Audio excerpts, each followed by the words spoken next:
Readings of Almighty God's words on the pursuit of the truth. How to Pursue the Truth. 19. Do you usually relate the hymns you listen to with your own states and experiences? Do you listen to and ponder attentively certain words and subject matter which relate to your experiences and understanding, or which you are able to attain? Sometimes, when going through certain things, I'll relate the hymns I hear to my own situation, while at other times, I am just going through the motions. Much of the time, you're just going through the motions, aren't you? If 95% of the time that you're listening to hymns, you're just going through the motions, does such listening have any significance? What is the purpose of listening to hymns? At the very least, it allows people to calm down, to withdraw their hearts from various complicated matters and thoughts, and to be quiet before God, coming before God's words to carefully listen to and ponder over every sentence and paragraph. Are you now too busy with tasks that you lack the time to listen and the energy to ponder? Or do you simply not know how to read God's words, ponder the truth, and quiet yourselves before God? You just go about busily doing your duty every day. Even though it may be tough and tiring, you believe that every day is full, and you don't feel empty or spiritually helpless. You feel that the day has not been wasted. It has value. Living aimlessly every day is called muddling along. Isn't that right? Tell me, if things continue like this, in another 3, 5, 8, or 10 years, will you have anything significant to show for it? If you don't meet with any special incidents or any special circumstances arranged by God, if there is no personal guidance and leadership from the above, to give you gatherings and fellowship, and to dissect the essence of various people, events, and things, taking you by the hand and teaching you, then a lot of the time you are actually wasting each day. Your progress is slow, and you gain virtually nothing in your life entry. So whenever something happens, your ability to discern does not increase. Your experience and understanding of the truth do not progress. And you also fail to experience and progress in your faith in and submission to God. When faced with something the next time, you still don't know how to handle it according to the truth principles. In the process of doing your duty and experiencing various things, you still cannot actively seek principles and practice according to the truth principles. This is wasting time. What are the ultimate consequences that wasting time leads to? Your time and energy are wasted, and the cost of your painstaking efforts is in vain. The path you have walked all these years is characterized as Paul's path. If you have been a leader or worker for many years, but your life entry is shallow, your stature is small, and you do not understand any truth principles, then you are ill-suited for the role and unable to complete a task independently. Leaders and workers are unsuitable for their roles, and the ordinary brothers and sisters cannot live the church life independently, cannot eat and drink God's words independently, do not know how to experience God's work, and have no life entry. If no one supervises or guides them, they could go astray. If leaders and workers are not supervised or directed in their work, they could deviate, establish an independent kingdom, be misled by antichrists, and even follow antichrists without realizing it, still thinking that they are expending themselves for God. Isn't this pitiful? Your current situation is exactly like this, both poor and pitiful. When faced with situations, you are helpless and have no way to go.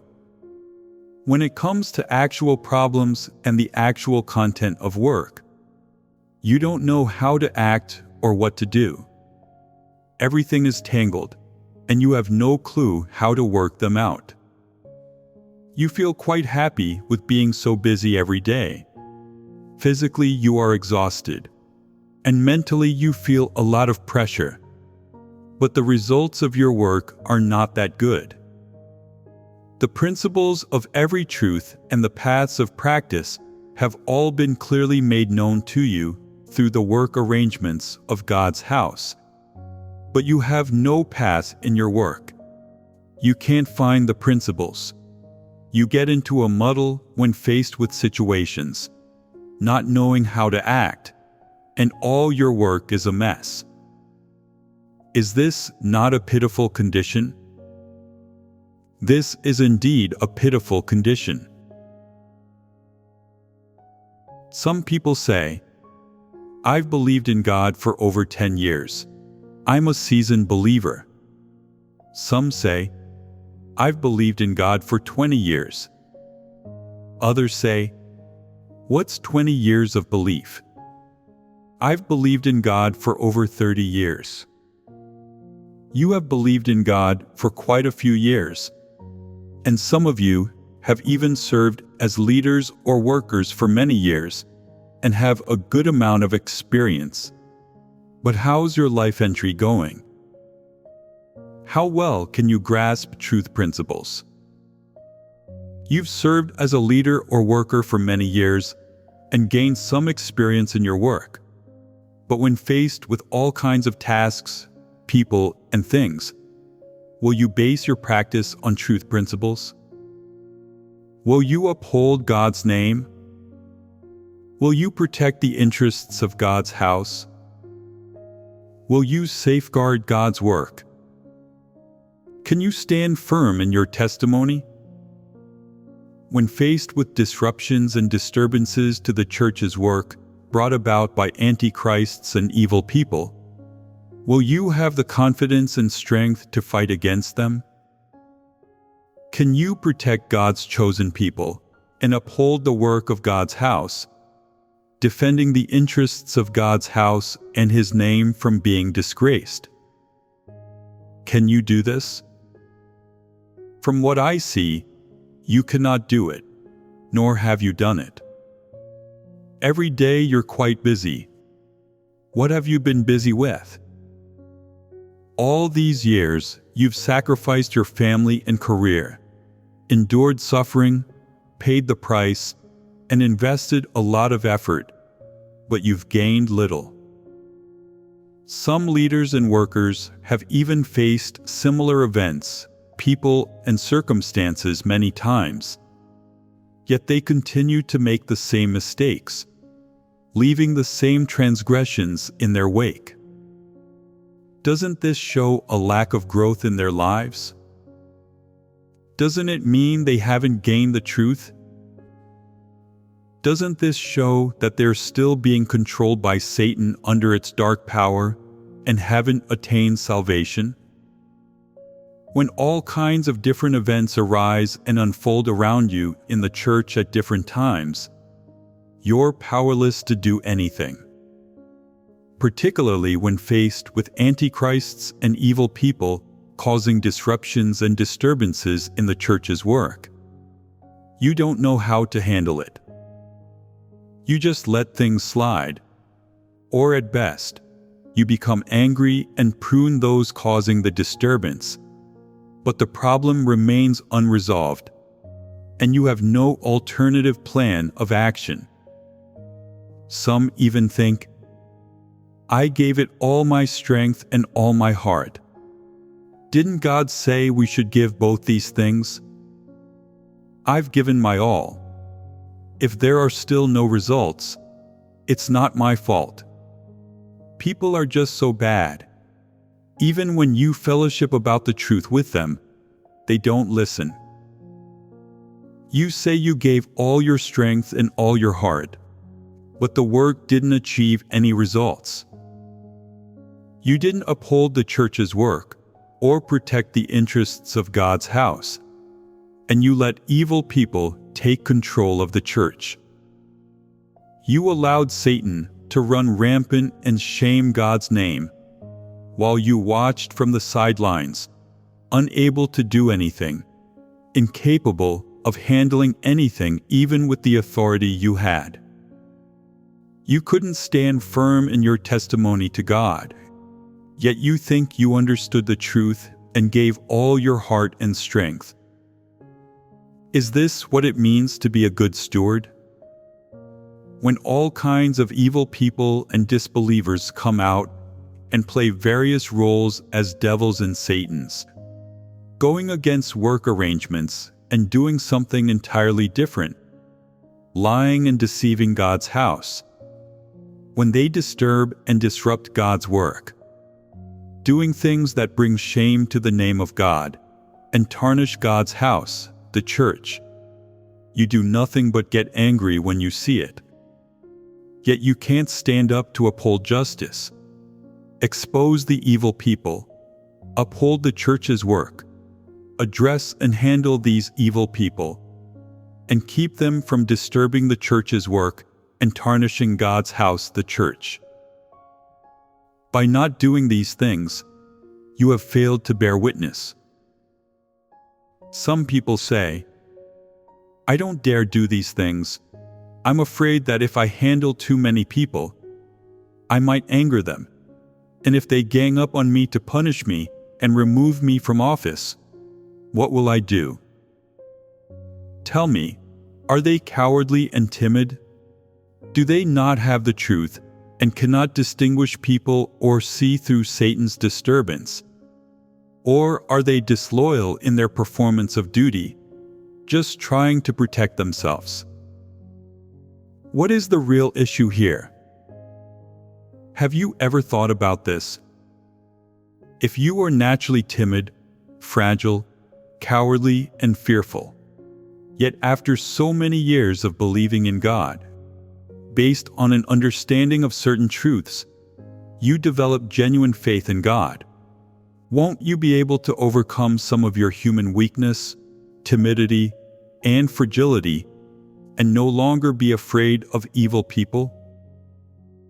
Then, what is the root of your inability to handle and address evil people? Is it that your humanity is inherently cowardly, timid, and fearful? This is neither the root cause nor the essence of the problem. The essence of the problem is that people are not loyal to God. They protect themselves, their personal safety, their reputation, their status, and their way out. Their disloyalty is manifested in how they always protect themselves, retreating like a turtle into its shell whenever they face anything, and waiting until it passes before sticking their heads back out again. No matter what they meet with, they are always walking on eggshells, have a lot of anxiety, worry, and apprehension, and are unable to stand and defend the work of the church. What is the problem here? Isn't it a lack of faith? You have no real faith in God. You do not believe that God is sovereign over all things, and you do not believe that your life, your everything is in God's hands. You do not believe what God says. Without God's permission, Satan does not dare to move a single hair on your body. You rely on your own eyes and judge the facts. You judge things based on your own calculations, always protecting yourself. You do not believe that a person's fate is in God's hands. You are afraid of Satan, afraid of evil forces and evil people. Is this not a lack of genuine faith in God? Why is there no real faith in God? Is it because people's experiences are too shallow and they cannot see through these things? Or is it because they understand too little of the truth? What is the reason? Does it have something to do with people's corrupt dispositions? Is it because people are too cunning? No matter how many things they experience, no matter how many facts are placed in front of them, they don't believe that this is the work of God, or that a person's fate is in God's hands. This is one aspect. Another mortal issue is that people care too much about themselves. They are not willing to pay any price or make any sacrifice for God, for His work, for the interests of God's house, for His name, or for His glory. They are not willing to do anything that involves even the slightest danger. People care too much about themselves. Because of their fear of death, of humiliation, of being trapped by evil people, and of falling into any kind of predicament, people go to great lengths to preserve their own flesh, striving not to let themselves enter any dangerous situations. In one respect, this behavior shows that people are all too cunning, while in another, it reveals their self-preservation and selfishness. You are unwilling to give yourself over to God. And when you say you are willing to expend yourself for God, it's nothing more than a desire. When it comes to actually coming forward and bearing witness to God, fighting against Satan, and facing danger, death, and various difficulties and hardships, you are no longer willing. Your little desire crumbles, and you do everything possible to protect yourself first. Afterward, doing some superficial work that you have to do, work that can be arranged on down the line. A person's mind is still more agile than that of a machine. They know how to adapt. They know when they encounter situations which actions contribute to their self-interests and which do not. And they are quick to apply every method at their disposal. Consequently, whenever you face certain things, your slight trust in God is unable to stand firm. You act cunningly with God, engage in tactics against Him, and play tricks. And this reveals your lack of genuine faith in God. You think God is untrustworthy, that He may not be able to protect you or ensure your safety, and that God might even let you die. You feel that God is unreliable, and that only by relying on yourself can you be sure. What happens in the end? No matter what circumstances or matters you face, you approach them using these methods, tactics, and strategies, and you are unable to stand firm in your testimony to God. No matter the circumstances, you are unable to be a qualified leader or worker, unable to exhibit the qualities or actions of a steward, and unable to display full loyalty, thus losing your testimony. Regardless of how many matters you face, you are unable to rely on your faith in God to execute loyalty and your responsibility. Consequently, the final result is that you gain nothing. In every circumstance that God has orchestrated for you, and when you have battled against Satan, your choice has always been to withdraw and escape. You haven't followed the trajectory God has indicated or set for you to experience. So in the midst of this battle, you miss out on the truth, understanding, and experiences you should have gained. every time you find yourself in circumstances orchestrated by God, you go through them in the same manner and end them all the same way. In the end, the doctrine and lessons you take away are the same. You do not have any genuine understanding. You have merely absorbed a few experiences and lessons, such as, I shouldn't do this in the future. When I meet with similar situations, I should be cautious about that. I should remind myself of this. I should be careful with that type of person, avoid this type, and be on my guard against that type. That's all. What is it that you've gained? Is it savviness and insight, or experience and lessons?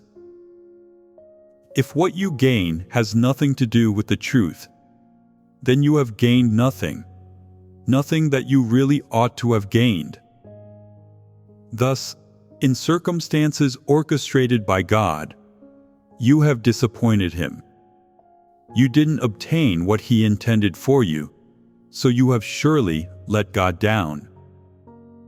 In this trial or circumstance orchestrated by God, you didn't obtain the truth He wanted you to have. Your God-fearing heart hasn't grown. The truths you should understand remain unclear. You still lack understanding in the areas where you need understanding about yourself. The lessons you should have absorbed haven't been acquired, and the truth principles you ought to follow have eluded you. At the same time, your faith in God hasn't grown either.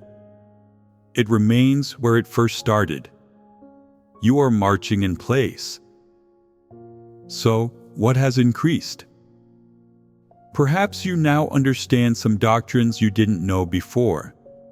Or you've seen the ugly side of a certain type of person that you previously didn't understand. But the smallest iota related to the truth remains to you unseen, uncomprehended, unrecognized, and unexperienced. As you continue in your work or in the performance of duty, you still don't understand or know the principles you should follow. This is very disappointing to God. At the very least, in this particular circumstance, you haven't increased the loyalty to God or the faith that should have inherently been increasing within you. You haven't achieved either of the two, which is just pitiful. Some might say, "You claim I haven't gained anything, but that's not correct. At the very least, I've gained self-knowledge and an understanding of people, events, and things around me. I have a clearer understanding of humanity and myself."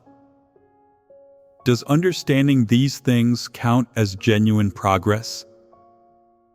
Even if you don't believe in God, when you live to the age of 40 or 50, you will be more or less familiar with these things. People with a little caliber or average caliber can achieve this. They can have an understanding of themselves, of the advantages and disadvantages, the strengths and weaknesses of their humanity, as well as what they are good at and what they are not. By the time they reach their 40s or 50s, they should more or less have an understanding of the humanity of the various types of people they frequently interact with. They should know which types of people are suitable to interact with and which are not, which are suitable to associate with and which are not, which they should keep at a distance and which they should get close to. They are more or less able to understand all these things. If someone is muddle-headed, their caliber is too poor, they are an idiot, or they are mentally challenged, then they do not have this understanding. If you've believed in God for many years, heard so much truth, and experienced so many different circumstances, and your only gain is in the realm of people's humanity, in discerning people or understanding some simple matters, can this be considered a genuine gain? So, what is a genuine gain? It is related to your stature. If you gain something, then you progress and you grow in stature. If you don't truly gain anything, your stature doesn't grow. So, what does this gain refer to? At the very least, it is related to the truth. More specifically, to truth principles. When you understand, can follow, and can practice the truth principles that should be followed while handling various matters and people, and these become your principles and standards for self-comportment, then this is a genuine gain. When these truth principles become the principles and criteria you ought to follow for self-comportment, they become a part of your life. When this aspect of the truth is wrought into you, it becomes your life, and that's when your life grows. If you have yet to grasp the truth principles related to these kinds of matters, and you still don't know how to handle them when you encounter them, then in this regard, you haven't gained the truth. Clearly, this aspect of the truth is not your life, and your life has not grown. Being skilled at speaking is useless. It's all doctrine anyway. Can you measure this? Have you made progress during this time? You've merely used your human will and intellect to summarize some experiences, like saying, "This time, I learned what types of things I will no longer say or do, what things I will do more or less of, and what I definitely will not do." Is this a sign of growth in your life? This is a sign that you seriously lack spiritual understanding. All you can do is summarize rules, words, and slogans, which have nothing to do with the truth. Isn't that what you're doing? Every time you experience something, after every significant event, you admonish yourself saying, "Gosh, in the future I should do it like this or like that." But the next time a similar situation arises, it still ends in failure, and you get frustrated saying, "Why am I like this?" You get angry with yourself, thinking you failed to meet your own expectations. Is this useful? It's not that you failed to meet your own expectations, or that you're foolish, or that the circumstances God orchestrated are wrong. And it's certainly not that God is treating people unfairly. It's because you're not pursuing or seeking the truth. You're not acting in accordance with God's words, and you're not listening to God's words. You are always bringing human will into it. You are your own master, and you do not let God's words take charge. You'd rather listen to other people than to God's words. Is this not the case? Do you think that by accumulating some experiences and lessons from a single event or in a particular circumstance, you have made progress?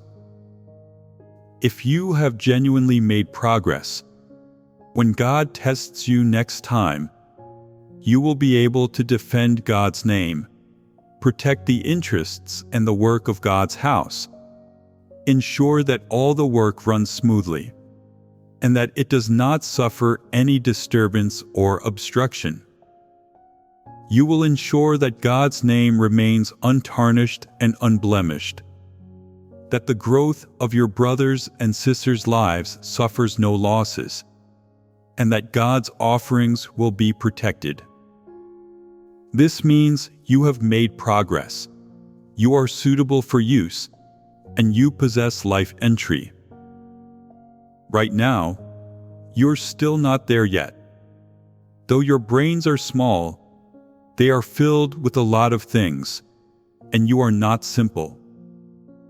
Although you may have the sincerity to expend yourself for God, and a desire to let go of and abandon everything for Him, yet when faced with matters, you are unable to rebel against your various cravings, intentions, and plans.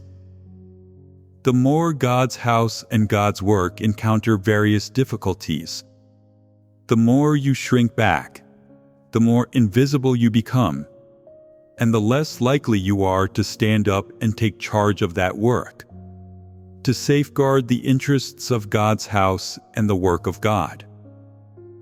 So, what happened to your sincerity to expend yourself for God?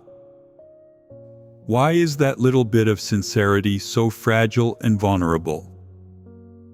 What happened to your little bit of willingness to offer everything and abandon all of it for God? Why is it unable to stand firm? What makes it so vulnerable? What does this confirm? It confirms that you lack real stature, that your stature is pitifully small, and a little demon can easily confound you. With just a little bit of interruption, you would turn to follow this little demon. Even if you have some stature, it is limited to your experience with certain superficial matters unrelated to your own interests, and you are still barely able to protect the interests of God's house and do a few small things that you feel you can achieve and are within the purview of your abilities.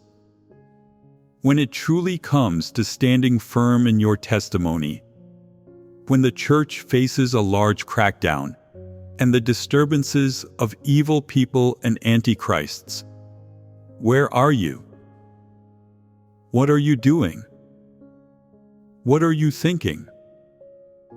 This clearly illustrates the problem, doesn't it? If an antichrist, while performing their duty, deceives those above and below them and acts recklessly, disrupting and disturbing the church's work, squandering offerings, and misleading brothers and sisters into following them, and not only do you fail to discern them, curb their efforts, or report them, but you even accompany and help the Antichrist achieve the results they wish for in doing all these things. Then tell me, what effect is there in your little resolve to truly expend yourself for God? Isn't this your true stature? When antichrists, evil people, and all kinds of disbelievers come to disturb and destroy the work of God's house, especially when they tarnish the church and disgrace God's name, what are you doing? Have you stood up to speak out in defense of the work of God's house? Have you stood up to curb their efforts or restrict them? Not only have you failed to stand up and stop them, you accompanied the antichrists in doing evil, aiding and abetting them, and acting as their tools and henchmen.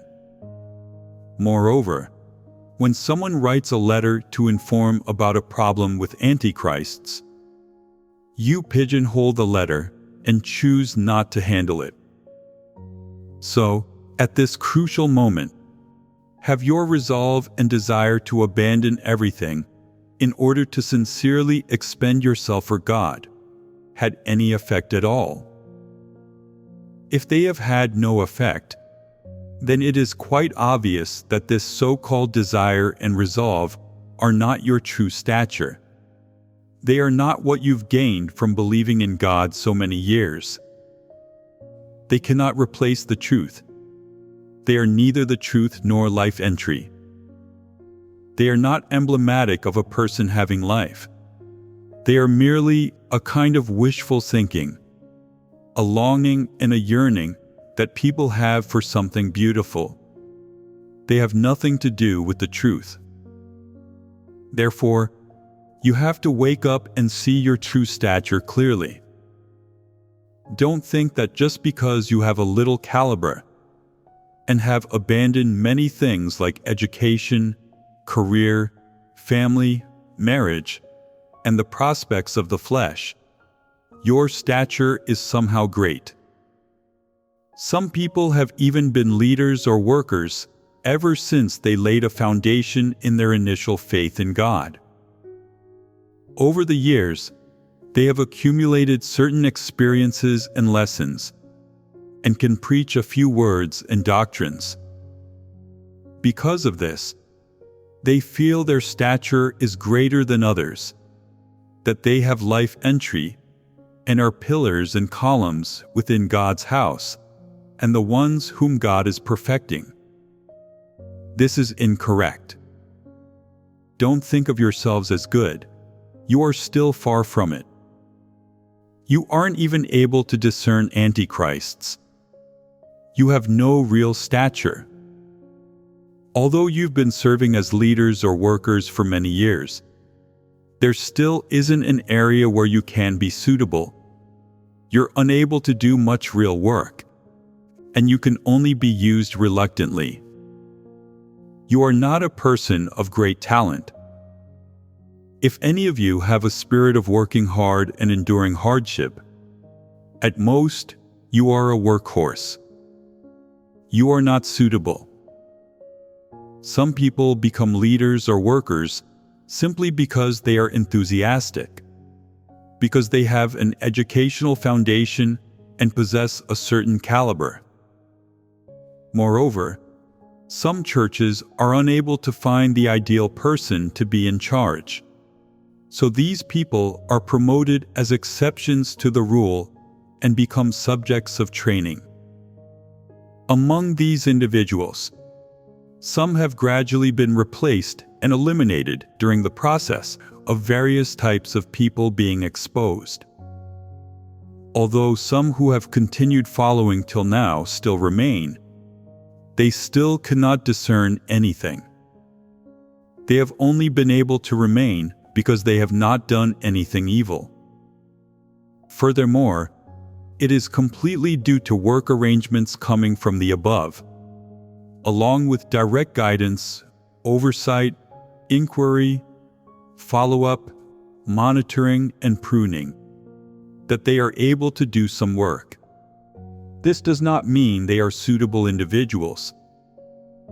It's because you often worship others, follow them, go astray, do wrong things, and are sent into tailspins of confusion by certain heresies and fallacies, losing your sense of direction and not knowing in whom you truly believe by the end. This is your actual stature. If I were to say that you have absolutely no life entry, that would be unfair to you. I can only say that the range of your experiences is too limited. You only have some entry after being pruned and seriously disciplined. But when it comes to things involving significant principles, especially when facing antichrists, false leaders misleading people and causing disturbances, you have nothing to show for yourselves, and you lack any testimony. In terms of life experiences and life entry, your experiences are too shallow, and you lack a genuine understanding of God. You still have nothing to show in this respect. When it comes to actual church work, you do not know how to fellowship about the truth and resolve problems. Here, you also have nothing to show. In these aspects, you have nothing to show for yourselves. So you are not suitable for the roles of leader and worker. However, as ordinary believers, most of you have a little bit of life entry, though it is very slight and falls short of the truth reality. Whether you can withstand tests is yet to be observed. Only when major trials, significant temptations, or serious and direct chastisement and judgment from God actually arise? Can they test whether you have a genuine stature and truth reality, whether you can stand firm in your testimony, what the answers on your test paper will be, and whether you meet God's requirements? That's when your true stature will be revealed. For now, saying that you have stature is still premature. Regarding the role of leader and worker, you don't have any real stature. When you face matters, you become confused. And when confronted with disturbances from evil people or antichrists, you are defeated. You can't complete any important tasks independently. You always need someone to oversee, guide, and cooperate with you to get the job done. In other words, you can't steer the ship. Whether you play the lead role or a supporting one, you can't take it on by yourselves or complete a task independently. You are hopelessly unable to finish a task well without oversight and concern from the above.